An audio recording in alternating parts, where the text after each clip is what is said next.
This woman was moments away from losing her life in the electric chair when she spoke her final words, leaving everyone in shock. What she revealed had the power to change everything. In the city of Ravenstone, a young woman named Kara found herself in the darkest place imaginable, alone in a solitary cell, facing a death sentence. She was accused of kidnapping and murdering little Bella, a 3-year-old girl who had been missing for 5 years. Kara not only faced the terrifying prospect of execution, but also the scorn of public opinion. The media had already convicted her in the eyes of the public, turning her into the symbol of fear and hate that the citizens of Ravenstone demanded to punish. Despite the relentless accusations and the clamor for her conviction, Kara remained calm, a mystery even to her own lawyer. "Why won't you defend yourself? We could negotiate if you cooperated," her lawyer asked, exasperated by her silence. "It doesn't matter what I say. They've already made their decision," Kara responded softly, her voice carrying the weight of someone who had suffered for years. Her calmness was unsettling, but there was dignity in it, something no one could take from her. The night before her execution, a priest came to offer her the chance to make her final confession. But Kara, resigned to her fate, declined. "There are no words that can change my destiny, Father. The truth will die with me," she said, her voice tinged with both sadness and defiance. Alone in her cell, Kara spent the hours leading up to her execution reflecting on the choices and mistakes that had led her to this moment. It seemed that everything was over. She sighed, resigned to her fate, as the sun rose on her final day. But Kara's story wasn't just one of a criminal on death row. It was far more complex. 5 years earlier, the city had been shocked when Bella, the daughter of Judge Lucas, went missing.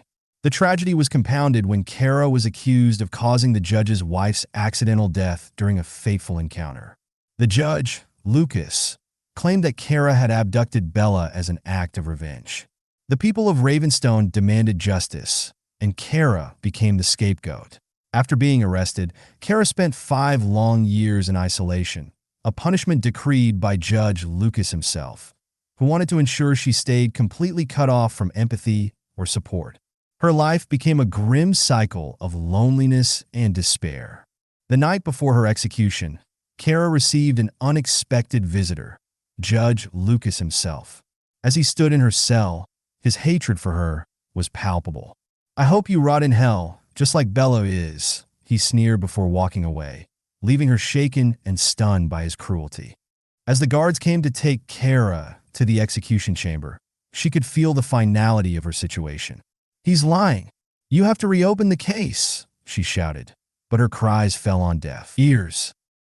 The crowd outside the chamber murmured, calling her a murderer as they strapped her into the electric chair. Just before the switch was flipped, the executioner asked Kara if she had any last words. "Yes," Kara said, her voice steady despite the fear gripping her. "I have much to reveal." In the back of the room, Judge Lucas sat with a cruel smile, confident in his victory. But Kara's next words wiped the smile from his face. "If you kill me now, you'll bury the truth about Bella's disappearance. I know where she is because I am her mother. She's alive, and I can prove it. Check the judge's phone." Stunned silence fell over the room. Kara's lawyer immediately called for a stay of execution, which was granted in light of the explosive revelation. Judge Lucas, visibly shaken, tried to dismiss her claim as the ramblings of a desperate woman. "She's insane. Start the execution now," he shouted, but the seeds of doubt had already been planted. Kara calmly continued, "So, you're saying Bella isn't living with her grandparents?" The judge's confident facade began to crumble as the officers in the room grew suspicious. Under mounting pressure, they demanded Lucas' hand over his phone, which he refused, threatening the officers. But Kara was removed from the electric chair, and the judge was detained for questioning. The city of Ravenstone was in a frenzy. The case, once thought closed, was reopened, and Kara became the center of attention. In the interrogation room, Kara finally shared her side of the story. "Bella is the result of a secret relationship I had with Lucas," Kara explained. "He promised to leave his wife, but when things became complicated, He tried to make us both disappear. He wanted to frame me, and when his wife died in an accident, he used that as a cover to hide Bella away. Judge Lucas, cornered, laughed bitterly. You think I would kill my wife and daughter to frame you? That's ridiculous. But Kara pressed on. We visited his grandparents' farm when we were together. He introduced me as his assistant. That's where he hid Bella. The officers decided to investigate the farm, and their discovery was nothing short of shocking. Bella, now 8 years old, was found living with her great-grandparents, who had been caring for her in secret all these years. Judge Lucas was arrested and charged with kidnapping, obstruction of justice, and numerous other crimes. The once respected judge was sentenced to 30 years in prison. His elaborate plan to frame Kara and erase his scandalous past unraveled before the world.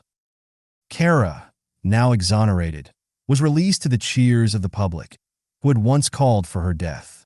Please forgive us, Kara. People cried, seeking redemption for their misjudgment. Kara's only wish was to reunite with Bella. After weeks of waiting, they were finally brought together, and the two began to rebuild their lives in a small countryside home, far from the chaos of the city. Bella's great-grandparents joined them, forming a new family unit built on love and resilience. As they settled into their new life, Kara watched the sunset with her daughter by her side. What matters is that we're together now, Kara whispered, holding Bella close. For the first time in years, peace had returned to their lives, and they looked forward to a future filled with hope.